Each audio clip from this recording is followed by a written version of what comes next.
அடுத்து நீங்கள் சொல்கிறீங்க சின்ன பிள்ளைங்கன்னா பயத்தை வாங்கக்கூடாதுன்னு சொல்கிறாங்களே, அது சரிதானா அப்படின்ட்டு. அடுத்து அதுக்கு விளக்கம் கொடுத்தா. விளக்கம் கொடுத்தான்னா நிறையா விளக்கம் கொடுத்தா, ஏதோ உதாரணம்லாம் கொடுத்து. அதெல்லாம் அப்படி இல்லைப்பா, இங்கே வா. நோயாளி இருக்கிறான், மருந்து கொடுக்குறோம், மாத்திரை கொடுக்குறோம். இப்போ பெரிய மனுஷருக்குன்னா ஒரு 2 மாத்திரை கொடுப்போம் இல்லையா? சின்ன பிள்ளைங்களுக்கு பாதியாக புட்டு கொடுப்போம்னா ஒரு மாத்திரையை பாதியாக காவாசி புட்டு கொடுப்போம்ல, அது மாதிரி தான் சின்ன பிள்ளைகளுக்கு கொஞ்சமாக கொடுக்கணும். பெரிய ஆள் போனோம்னா அது கொஞ்சம் டீட்டெயிலாக வரணும்.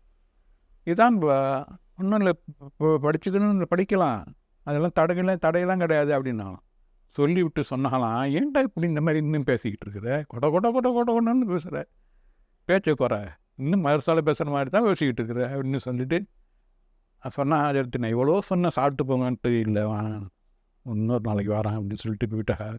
போய் ஒரு லெட்ரு போட்டிருந்தா